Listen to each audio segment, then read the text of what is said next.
Bom dia, gente, sejam bem-vindos. Chegamos. Estamos no capítulo 3 de primeira carta aos Tessalonicenses. E essa carta está sendo muito boa. Esse é um canal onde que você lê um capítulo da Bíblia por dia. Hoje eu estou entrando um pouquinho mais tarde, devido a exames, e aí normalmente eu costumo levar o meu material, né? Mas hoje eu esqueci completamente, não sei o que aconteceu comigo, mas nós tardamos, mas não falhamos. Então aqui estou eu, e é isso. Se você tem chegado aí no nosso canal, seja muito bem-vindo.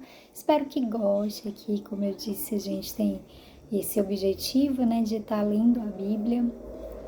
E não só lendo, tirando sempre uma lição muito atual, muito prática, porque como aquele velho clichê diz, né?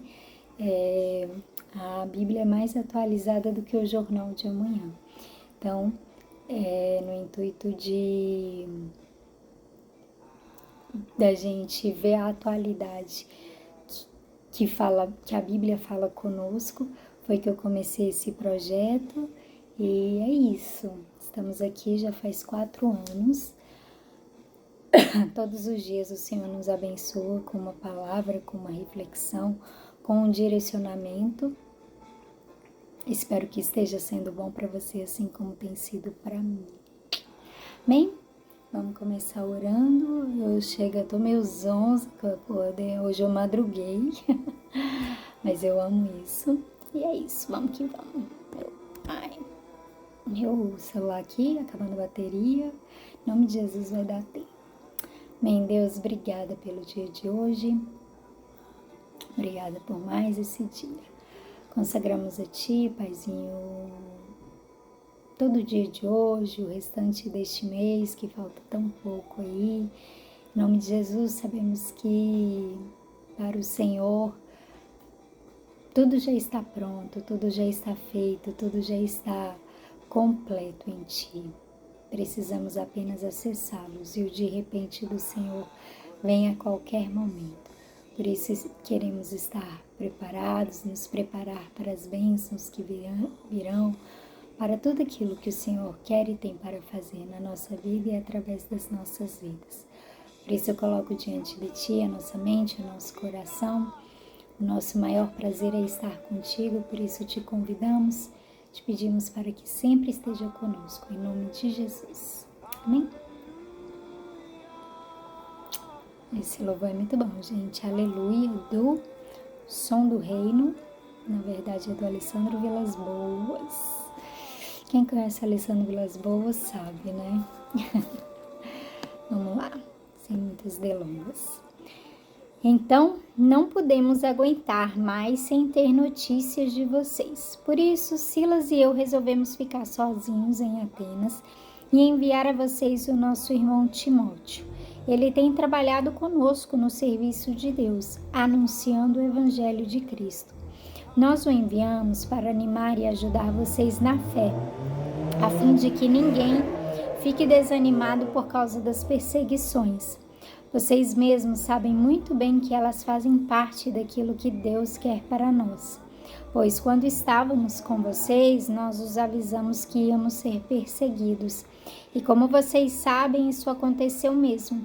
Por isso, não pude aguentar mais sem ter notícias de vocês e enviei Timóteo para saber como vai a fé que vocês têm. É que eu tinha medo de que o diabo tivesse tentado de tal modo que todo o nosso trabalho tivesse ficado inútil.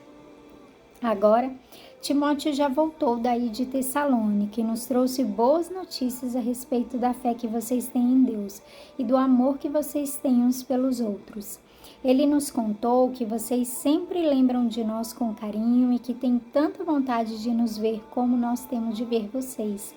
Assim, irmãos, em todas as nossas dificuldades e sofrimentos, o que nos animou foi a fé que vocês têm. Agora nós nos sentimos com mais vida, porque sabemos que vocês continuam a viver firmes por estarem unidos com o Senhor.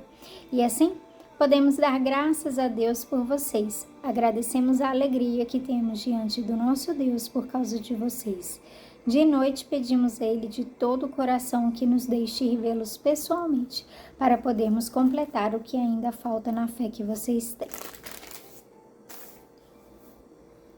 Que o próprio Deus, o nosso Pai e o nosso Senhor Jesus preparem o nosso caminho para podermos ir visitar vocês. Que o Senhor faça com que cresça cada vez mais o amor que vocês têm uns pelos outros e por todas as pessoas, e que esse amor se torne igual ao nosso amor por vocês. Desse modo, Deus dará força ao coração de vocês e vocês serão completamente dedicados a Ele e estarão sem culpa na presença do nosso Deus e Pai, quando nosso Senhor Jesus vier com todos os que são dele. Amém. Amém.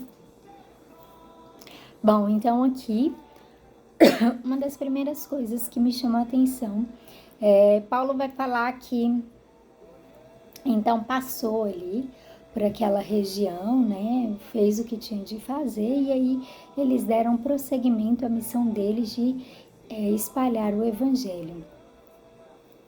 E aí, vai dizer que em certo momento eles ficaram preocupados, eles começaram a sentir um incômodo, sabendo que, né, como era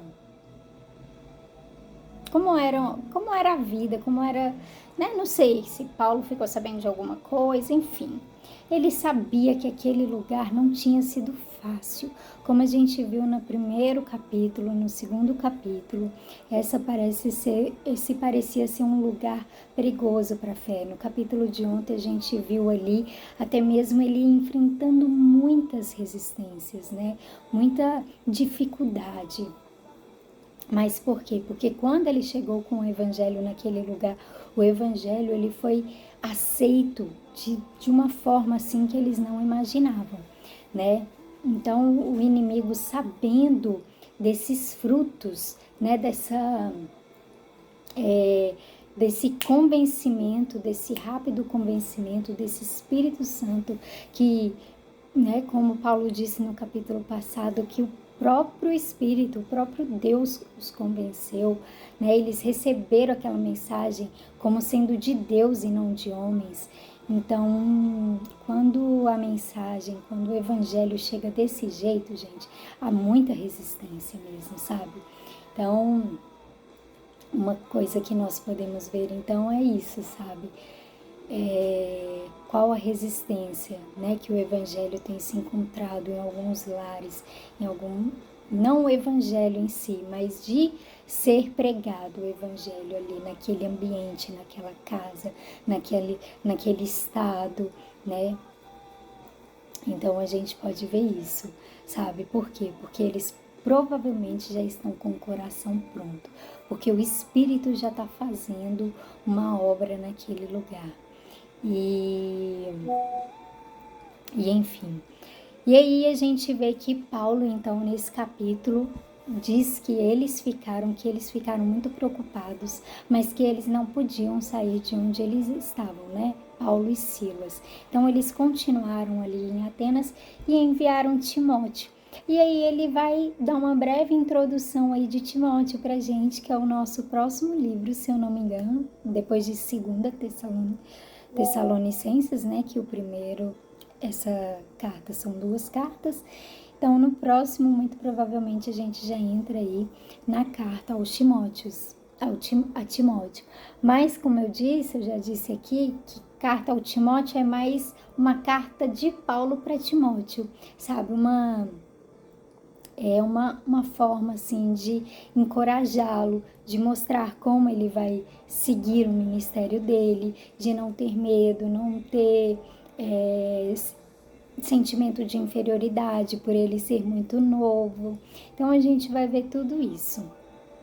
Mas aqui é um lugar onde Timóteo tem ali, não sei se é a sua primeira missão, acho que não, acho que ele já foi em alguns outros lugares com Paulo.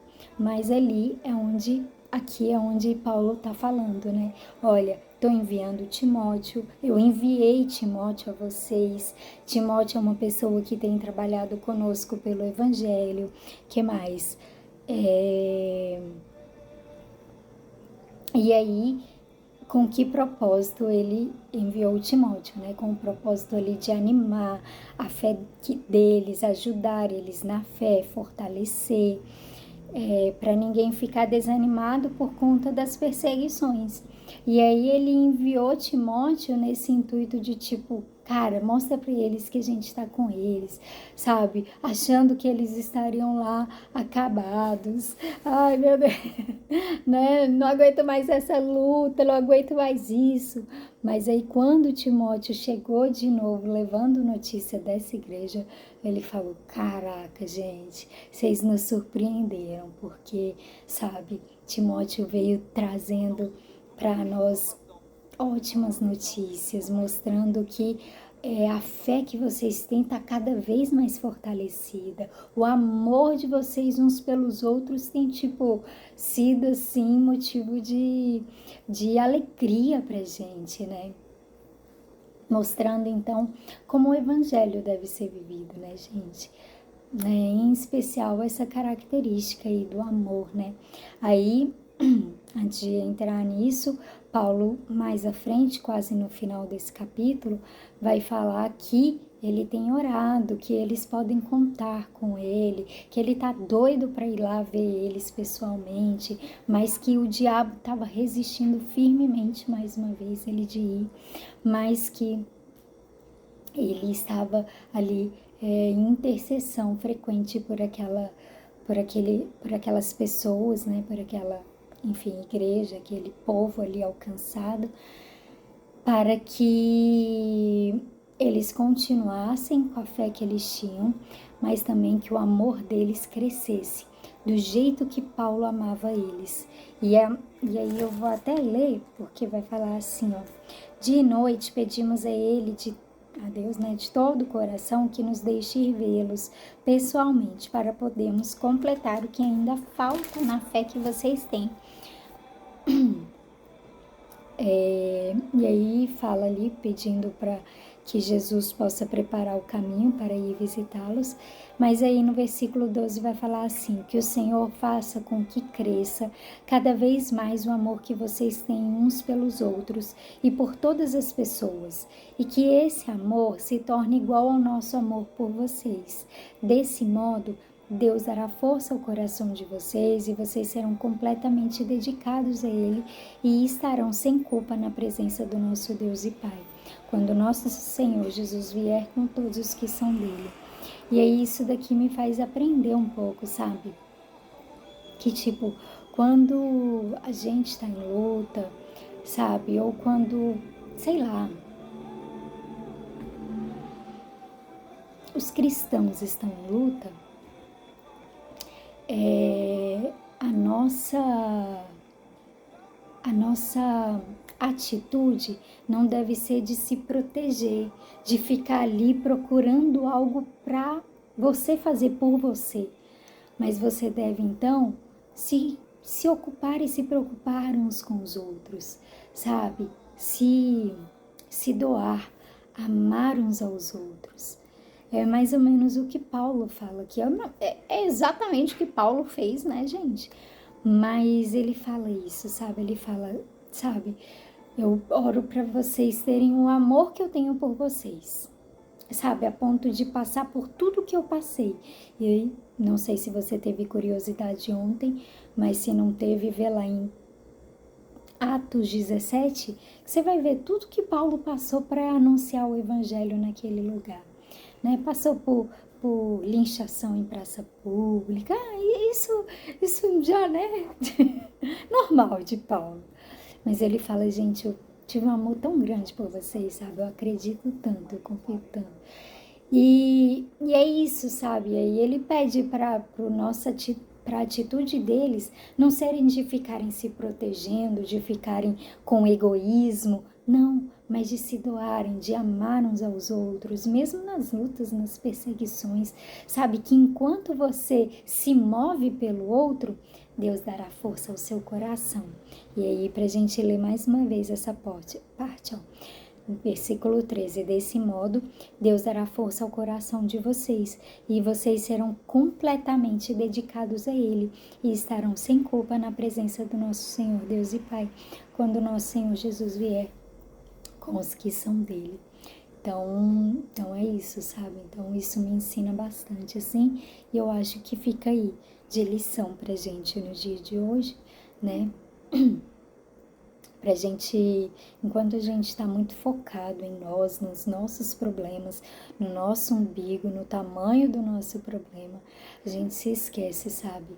De olhar pro lado e ver que o outro tá sofrendo, de olhar pro lado e ver que você tem algo que pode ajudar o outro, sabe? E aí outra pessoa sempre Deus vai enviar, sabe? Outra pessoa pra você. Eu tenho vivido isso esses dias, né? Eu sempre fui muito uma pessoa com essa característica de olhar mais para fora do que para dentro.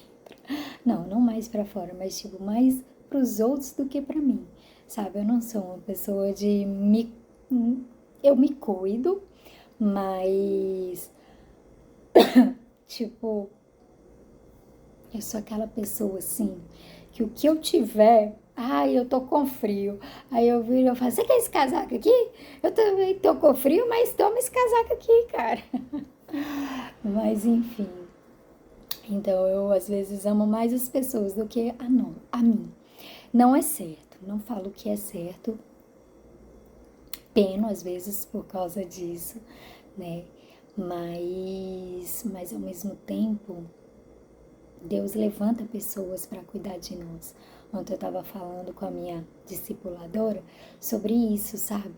Sobre, tipo, Deus levantando, assim, pessoas para me ajudar em coisas que eu sempre quis ajudar as pessoas, mas eu nunca tive as ferramentas necessárias e até mesmo eu sofro.